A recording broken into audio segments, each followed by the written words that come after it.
నమస్తే welcome to upfront news ముందుగా headlines Jammu కాశ్మీర్లో ఉగ్రవాదుల ఏరివేత ఇద్దరు లష్కరే టెర్రరిస్టుల ఇళ్ల కూల్చివేత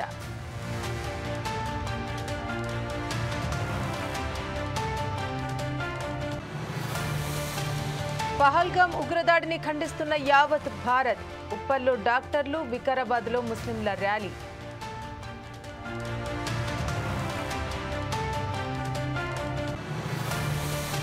ఇవాళ శ్రీకాకుళం జిల్లాలో చంద్రబాబు టూర్ ఎచ్చెర్లలో మత్స్యకార భరోసా సాయం అందించనున్న ముఖ్యమంత్రి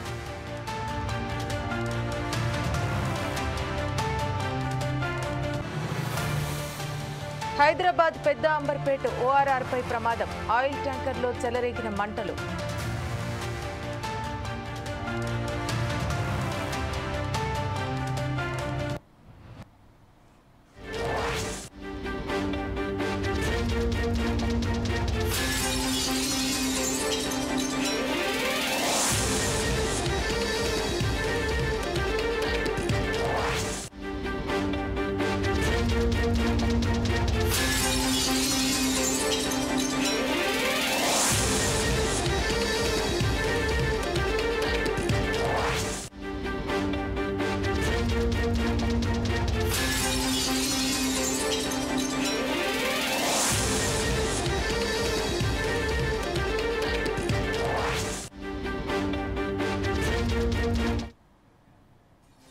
జమ్మూ కాశ్మీర్ పహల్గాం ఉగ్రదాడిని యావత్ భారత్ ఖండిస్తోంది. ప్రతీకారం కోసం కళ్లల్లో ఒత్తులు వేసుకుని మరీ ఎదురు చూస్తోంది.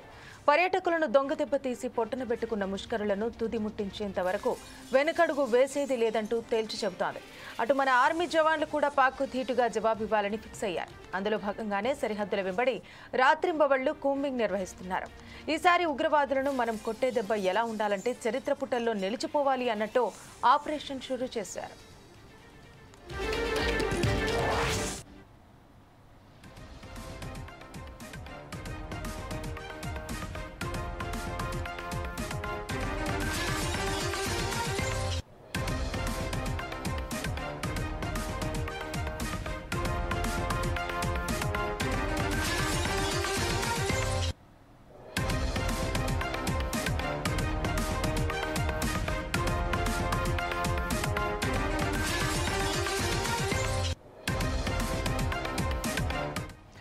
పహల్గాం టెర్రర్ అటాక్ పై యావత్ భారతం కన్నీరు పెట్టుకుంది. అందుకు బదులు తీర్చుకోవాలంటూ ఉవ్విళ్లూరుతోంది.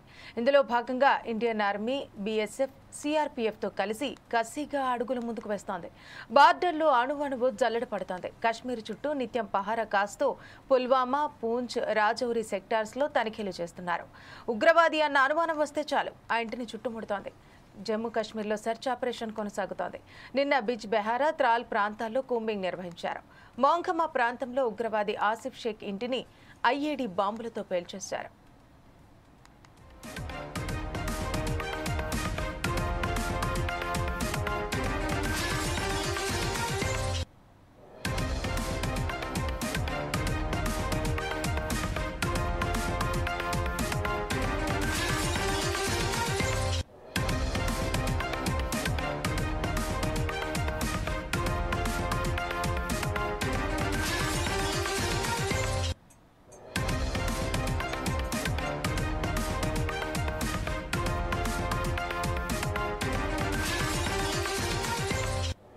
తాజాగా మరో ఇద్దరు టెర్రరిస్టుల నివాసాలను కూడా ధ్వంసం చేసింది ఇండియన్ ఆర్మీ. అంతేకాకుండా ఉగ్రవాదులతో సంబంధాలున్నాయని తెలిసినా అంతు చూస్తున్నారు.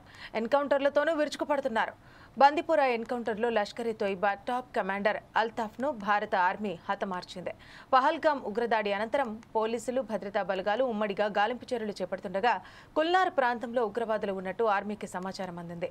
దీంతో బలగాలు అజాస్ ప్రాంతం దగ్గరకు రాగానే ఒక్కసారిగా ఎదురుకాల్పులు చోటు చేసుకున్నాయి. ఈ ఘటనలో మొదట ఇద్దరు పోలీసులు గాయపడ్డారు. అనంతరం జవాన్లు ధీటుగా సమాధానం ఇవ్వడంతో Altaf Lalli హతమయ్యాడు.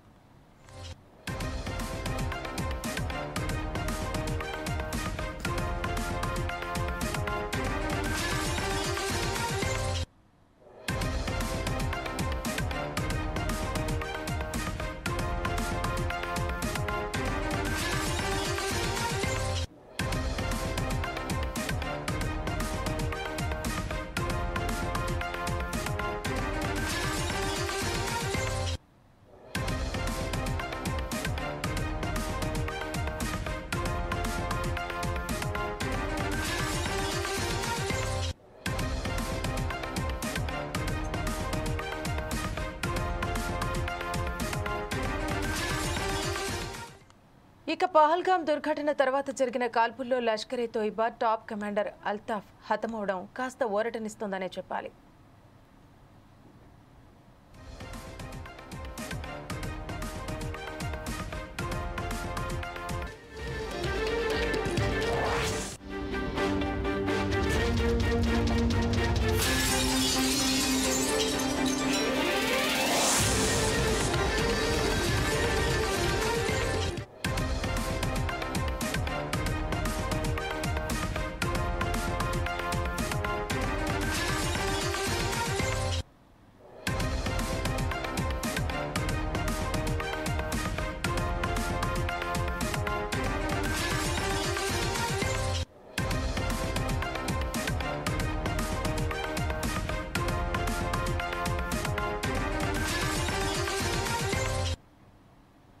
SLBC rescue operation కు బ్రేక్ పడింది. 3 నెలల పాటు రెస్క్యూకు విరామం ప్రకటించారు. సొరంగంలోని ఇన్లెట్ వైపు నుంచి 13.6 కిలోమీటర్ల తర్వాత ముందుకెళ్లడం ఏమాత్రం సురక్షితం కాదని సాంకేతిక కమిటీ అభిప్రాయపడింది. కమిటీ నిర్ణయంతో సహాయక చర్యలు ఆగిపోయాయి. గురువారం జలసౌధలో సాంకేతిక కమిటీ సమావేశం జరిగింది. ఈ భేటీకి రెవెన్యూ శాఖ ప్రత్యేక ప్రధాన కార్యదర్శి Arvind Kumar, fire services DG Nagireddy, నీటిపారుదల శాఖ ప్రత్యేక కార్యదర్శి ప్రశాంత్ జీవన్ పాటిల్తో పాటు ఏపీలోని ఎన్డీఆర్ఎఫ్ 10వ బెటాలియన్ కమాండెంట్, నేషనల్ జియోఫిజికల్ పరిశోధనా సంస్థ director, geological survey of India deputy director, national centre for seismology భూశాస్త్రవేత్త, బార్డర్ రోడ్ ఆర్గనైజేషన్ సంస్థ నుంచి టన్నెల్ నిపుణులు పరీక్షిత్ మెహ్రా హాజరయ్యారు. టన్నెల్ ప్రమాదం ఫిబ్రవరి 22వ తేదీన జరిగింది. ఈ ఘటనలో 8 మంది గల్లంతయ్యారు. వారి కోసం రాష్ట్ర ప్రభుత్వం చేపట్టిన రెస్క్యూ ఆపరేషన్ కొనసాగింది. అయితే వారిలో 2 మృతదేహాలను రెస్క్యూ సిబ్బంది వెలికితీశారు.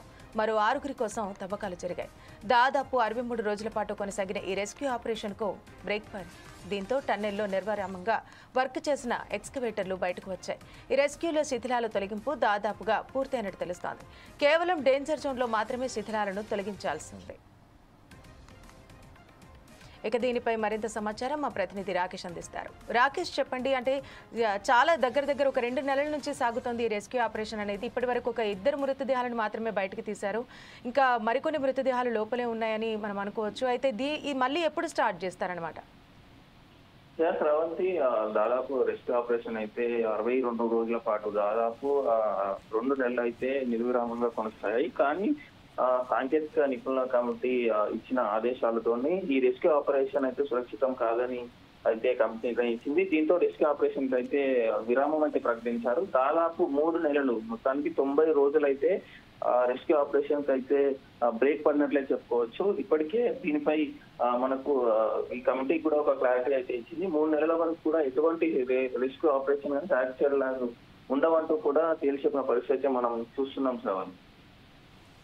ఓకే రాకేష్, అంటే ఇప్పుడు అక్కడ పరిస్థితులను ఒకసారి గమనించినట్టయితే ఆ రెస్క్యూ ఆపరేషన్ అంటే ఎవరైతే చేస్తున్నారో వాళ్ళకి ఏమైనా ఎటువంటి ప్రమాదాలు ఏమైనా జరిగాయా? చిన్నవి శ్రవంతి, కమిటీ నిర్ణయంలో ముఖ్యంగా దీనిపైన చర్చించిన పరిస్థితి మనం చూస్తున్నాం. దాదాపు ఆ రెస్క్యూలో అయితే పాల్గొనే సిబ్బంది ఎవరైతే ఉన్నారో వారికి సురక్షితం కాదంటూ కూడా ఒక నివేదికనైతే ఇచ్చారు. అంటే దాదాపు 13 కిలోమీటర్ల నుంచి లోపలికి వెళ్తుంటే రెస్క్యూ సురక్షితం కాదంటూ కూడా తేల్చి చెప్పారు. దాదాపు 13.5 తర్వాత ఏదైతే ఉందో మొత్తానికి 15 కిలోమీటర్ పాయింట్ వద్ద అయితే ఈ ప్రమాదం అయితే జరిగింది. దాదాపు 13 నుంచి ఆ మధ్యలో ఉండే ప్రాంతం అంతా కూడా కొంచెం కష్టతరంగా ఉన్నట్లయితే మనకు తెలుస్తుంది. ఆ రెస్క్యూ ఎంత చేసినప్పటికీ కూడా అటు బురద కావచ్చు, నీటితో కావచ్చు నిండిపోయి ఉంది. అదేవిధంగా శిథిలాలు కూడా పడి ఉండడంతో ఇక్కడ రెస్క్యూ అయితే చాలా కష్టతరంగా అయితే మారింది శ్రవంతి. అయితే ఈ నేపథ్యంలోనే ఈ కమిటీ అయితే ఒక నివేదిక అయితే తీసుకుంది. ఈ సిబ్బందికి ఎటువంటి ప్రమాదం జరగకుండా ఉండేందుకు కూడా ఈ చర్యలు చేపట్టినట్లయితే మనకు తెలిసింది శ్రవంతి. ఓకే రాకేష్, అంటే గత 4 దశాబ్దాల నుంచి కూడా ఈ టన్నెల్ పనులు అనేటివి పోస్ట్ పోన్ అవ్వుకుంటూనే వస్తున్నాయి. సో ఈ మధ్యనే అంటే స్టార్ట్ చేసినా కూడా మళ్ళీ ప్రమాదం జరగడం అయితే అంటే ఒక దిగ్భ్రాంతిని వ్యక్తమే అవుతుంది. ఎందుకంటే ఇప్పుడు మళ్ళీ పనులు స్టార్ట్ అవుతాయా? అంటే తర్వాత వీళ్ళు ఒక డిసిజన్ తీసుకున్న తర్వాత మళ్ళీ పనులు స్టార్ట్ అవుతాయా, లేకపోతే ఈ టన్నెల్ ఇంతటితోనే ఆపేస్తారా? శ్రవంతి, మనం తాజా సమాచారం ప్రకారం అయితే దాదాపు టన్నెల్ పనులు అయితే ప్రస్తుతానికి అయితే నిలిపివేసినట్లయితే తెలుస్తుంది. ఎందుకంటే ఇప్పటికే గత 10 ఏళ్ళలో కేసీఆర్ కూడా దీనిపై సమీక్షించి గత బీఆర్ఎస్ హయాంలో కూడా కేసీఆర్ దీనిపై సమీక్షించి ఈ టన్నెల్లో అయితే చాలా ప్రమాదకరమైన పరిస్థితులు ఉన్నాయి, దీన్ని కొనసాగించబోమంటూ కూడా గతంలో పనులైతే ఆగిన పరిస్థితి అయితే మనం చూసాం. గత 10 ఏళ్లలో కూడా ఎటువంటి దీనిపై ఎటువంటి ముందుకైతే పురోగతి అయితే సాధించలేదు. అంతకు ముందున్న ప్రభుత్వంలోనే ఈ పనులు అయితే జరిగాయి. మళ్ళీ 10 ఏళ్ళు ముగిశాక తాజాగా కాంగ్రెస్ ప్రభుత్వం వచ్చిన తర్వాత దీన్ని ప్రతిష్టాత్మకంగా చేపట్టి ఆ పనులు అయితే కొనసాగించిన పరిస్థితి మనం చూసాం. కానీ ఈ ప్రమాదం జరిగిన నేపథ్యంలో దీనిపై అయితే చాలా విమర్శలు అయితే వ్యక్తమయ్యాయి. ఈ నేపథ్యంలోనే ప్రమాదం జరిగిన నేపథ్యంలో దాదాపు ఇకపై కూడా దీన్ని ప్రాజెక్ట్ ని ముందుకు తీసుకెళ్లాలని ప్రభుత్వం ఆలోచనలు అయితే అభిప్రాయపడ్డట్టయితే మనకు తెలుస్తుంది. ముందుకైతే వెళ్ళదు. ఇంకా ఈ పురోగతి సాధించాలంటే ఈ ప్రమాదం జరగకపోతే పురోగతి సాధించే అవకాశాలు ఉండేవి. కానీ ప్రమాదం జరిగిన నేపథ్యంలో ఈ పనులు ఆపివేయాలంటూ కూడా ప్రభుత్వం ఇప్పటికే నిర్ణయం తీసుకున్నట్లు కూడా తెలుస్తుంది. తర్వాత థ్యాంక్ యూ రాకేష్.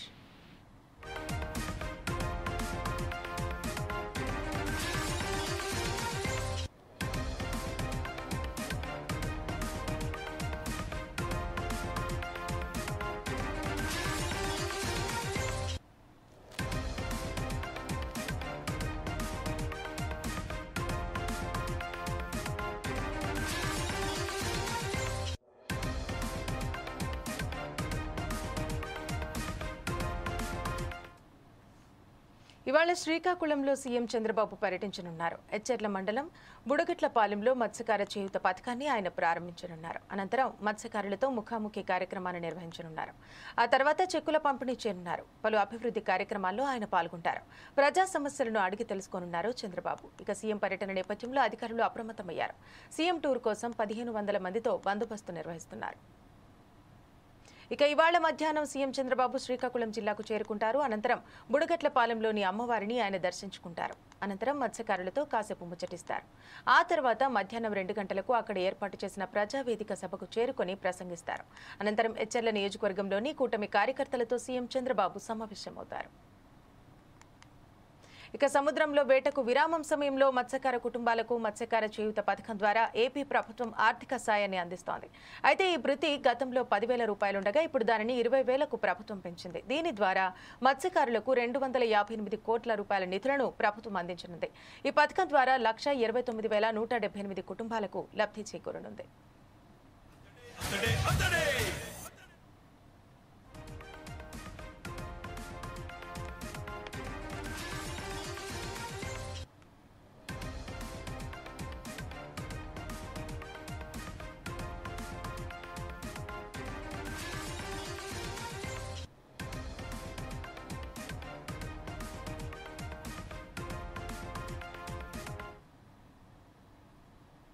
జమ్మూ కశ్మీర్ పహల్గాం ఉగ్రదాడికి నిరసనగా నారాయణపేట జిల్లా కొడంగల్ నియోజకవర్గం కోస్గి మున్సిపల్ కేంద్రంలో ముస్లిం సంఘాల ఆధ్వర్యంలో క్యాండిల్ మార్చ్ నిర్వహించారు. కోస్గిలోని మస్జిద్ నుంచి శివాజీ కూడలి వరకు జరిగిన ఈ ర్యాలీలో టెర్రరిస్ట్ డౌన్ డౌన్ అంటూ నినాదాలు చేశారు. భారత్లో హిందువులు ముస్లింలు అన్నదమ్ముల్లా ఉంటున్నామని, తమ మధ్య విభేదాలు సృష్టించేందుకే పాకిస్తాన్ కుట్రలు పన్నుతోందని అన్నారు. తరచూ ఉగ్రదాడులకు పాల్పడుతూ అమాయక ప్రజలను పొట్టన పెట్టుకుంటున్నారంటూ మండిపడిపోతున్నారు. ఈ ర్యాలీలో ముస్లిం సంఘాల ముఖ్య నేతలు ఇద్రిష్ సలీం, ఆశిష్ యూసఫ్, జమీర్ రషీద్ రహమత్ పాల్గొన్నారు.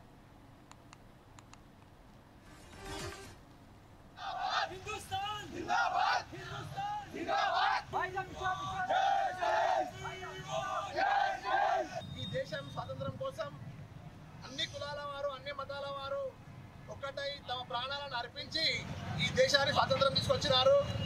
ఈ దేశంలోని అన్ని జాతుల వారు ఒక్కటే అని నిరూపించడానికి ఆ రోజు తమ ప్రాణాలను కోల్పోయినటువంటి భారతీయులు ఈరోజు మన దేశాన్ని విచ్ఛిన్నం చేయడానికి ప్రయత్నిస్తున్నటువంటి పాకిస్తాన్ పై దండయాత్ర చేయడానికి మేమంతా సిద్ధంగా ఉన్నాం. ఒకవేళ అవసరం అనుకుంటే అందరం కలిసి పోరాడి పాకిస్తాన్ హతమార్చడానికి కూడా మేమంతా వెనకాడబోమని దాడి చేస్తే ఇంట్లో దొరబడి కొట్టినాము. ఈసారి మళ్ళీ ఇంట్లో జరగబడి పాకిస్తాన్ని దేశంలో చిత్రపటం లేకుండా చేస్తామని నేను చెప్తున్నాను. మళ్ళొకసారి ప్రపంచ పటంలో పాకిస్తాన్ అనే దేశం అనేది ఉండకూడదు. భారతదేశంలో హిందూ ముస్లిం అందరూ భాయ్ లాగా జీవిస్తున్నారు. ఇది వాళ్లకు నచ్చడం లేదు. ఎలాగైనా కుట్రలు పన్ని వాళ్ళకు కొట్లాటలు పెట్టాలని చూస్తున్నారు. ఇది జరగని పని. భారతదేశం ఉన్నంత వరకు సారే జహాं से अच्छा पाकिस्तान हमारा जमा होने का मकसद ये है कि हम उन मजलूम के साथ खड़े हुए हैं और उन टेररिस्ट जो जुल्म किए हैं, जो आतंकवाद है, हम ये बता रहे हैं। ना इस्लाम आतंकवादी सिखाता है, ना आतंकवादी को पसंद करता है, बल्कि जिस तरह मौलाना ने बताया कि एक इंसान का कत्ल सारे इंसानियत का कत्ल है, तो इस्लाम यही पैगाम देता है कि एक इंसान का कत्ल सारे इंसानियत का कत्ल है। लिहाजा हम जो है ना, जितने लोग शहीद हुए हैं उन तमाम के गम में हम शरीक हैं, और जो लोग जुल्म कर रहे हैं हम उन तमाम जमा होकर हम पैगाम दे रहे हैं कि वक्त आ जाए तो आज हम रैली निकाले हैं, वक्त आ जाए तो हम जो है ना कफन पहनकर बाहर निकल जाएंगे और हिंदुस्तान को बचाएंगे। ఈ దేశం స్వాతంత్రం కోసం అన్ని కులాల వారు అన్ని మతాల వారు ఒక్కటై తమ ప్రాణాలను అర్పించి ఈ దేశానికి స్వాతంత్రం తీసుకొచ్చినారు. ఈ దేశంలోని అన్ని జమ్మూ కశ్మీర్ పహల్గామ్ ఉగ్రదాడిని ఖండిస్తూ దేశవ్యాప్తంగా నిరసనలు వెల్లువెత్తుతున్నాయి. అమాయక పర్యాటకుల ప్రాణాలను తీసిన వారిని కఠినంగా శిక్షించాలంటూ డిమాండ్లు వినిపిస్తున్నాయి. టెర్రరిస్టుల చేతిలో హతమైన టూరిస్టుల ఆత్మకు శాంతి కలగాలంటూ అన్ని రాష్ట్రాల్లో క్యాండిల్ ర్యాలీలు నిర్వహిస్తున్నారు. ఇందులో భాగంగా పహల్గామ్ ఉగ్రదాడిని తీవ్రంగా ఖండిస్తూ హైదరాబాద్లో Indian medical association Uppal branch ఆధ్వర్యంలో క్యాండిల్ ర్యాలీ నిర్వహించారు. ఉగ్రవాదులను కఠినంగా శిక్షించాలని వారు డిమాండ్ చేశారు.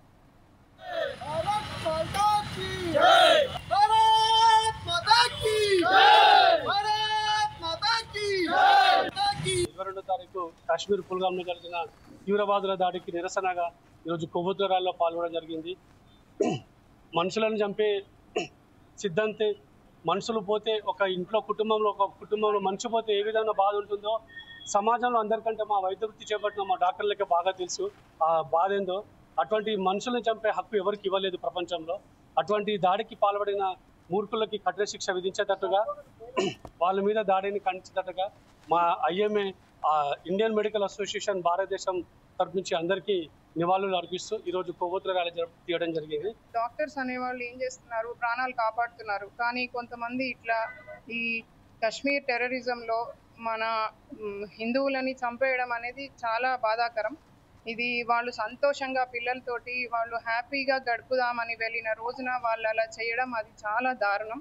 దీనికి మేము చాలా చింతిస్తున్నాము. ఎందుకంటే మేము ప్రాణాలను కాపాడడానికి ఎంత కష్టపడతామో వాళ్ళు ప్రాణాలను తీసేయడం అలా అంత ఈజీగా తీసేయడం మాకు చాలా బాధగా ఉంది. ఇది మేము తట్టుకోలేకపోతున్నాము. దీనికి సెంట్రల్ గవర్నమెంట్ ఖచ్చితమైన యాక్షన్ తీసుకొని వాళ్ళని శిక్షించాలని కోరుకుంటున్నాం.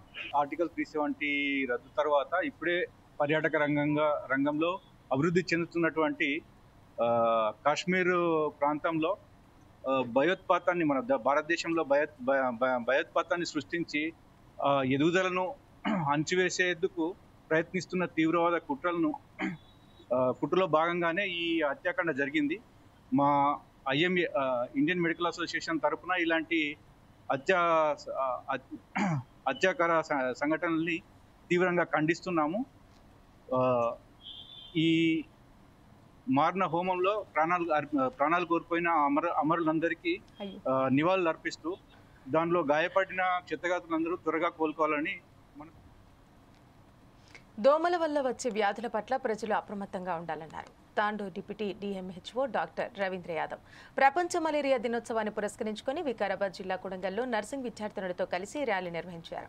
ప్రతి శుక్రవారం డ్రై డే, ఫ్రైడే నిర్వహిస్తున్నామని చెప్పారు. దోమకాటు వల్ల డెంగ్యూ, మలేరియా, మెదడువాపు, బోధకాల వ్యాధి వచ్చే అవకాశం ఉందని, మన ఇంటి పరిసరాలను ఎల్లప్పుడూ పరిశుభ్రంగా ఉంచుకోవాలంటూ సూచించారు. ఎక్కడ కూడా నీరు నిల్వ ఉండకుండా జాగ్రత్తలు తీసుకోవాలన్నారు Tandur deputy DMHO doctor Ravindra Yadav. ఇంట్లో ఉన్నటువంటి నీళ్లను మొత్తం పారవేయాలి. అవి కుండలు కానీ అవి హౌజులు కానీ ఏదున్నా కూడా నీళ్లు లేకుండా డ్రైగా ఉంచినట్లయితే గుడ్డు దశలనే దాన్ని మనము చంపడానికి అవకాశాలు ఉన్నాయి. తర్వాత ఎక్కడ కూడా వాటర్ స్టాగ్నేట్ కావద్దు. మనం చూస్తుంటాం జూన్, జూలై, ఆగస్టులో మనకు వర్షాలు స్టార్ట్ అవుతాయి. జూలైలో వర్షాలు స్టార్ట్ అయిన వెంటనే ఏమవుతుంది, ఎక్కడ గుంతలున్నా, ఎక్కడ మోర్లున్నా, మన ఇంటి మీద టైర్లు, పాత వస్తువులు, పనికిరాని వస్తువులు, కొబ్బరి బొండాలు తిన్న తర్వాత కొబ్బరి మంట ఎక్కడంటే అక్కడ వేస్తూ ఉంటాం. వీటిలో అంతా కూడా ఈ నీళ్లు వర్షం పడ్డప్పుడు నీళ్లు ఆ విధంగానే నిలుస్తాయి. మొక్కల కుండీలు ఉంటాయి, కుండీలో కూడా మనం నీళ్లు పోస్తాం, ఆ నీళ్ళు అలాగే ఉంటాయి. సో ఈ నీటి లోపల దోమ అనేది లార్వా దశ నుంచి పెద్ద దోమగా అది అయ్యే అవకాశాలు ఉంటాయి. కాబట్టి ఈ దోమల నుంచే ఇవన్నీ కూడా మనం ఇంతకుముందు చెప్పుకున్నటువంటి డెంగ్యూ కానీ మరిన్ని అప్డేట్స్ కోసం చూస్తూనే ఉండండి 4 Sides TV. నమస్తే.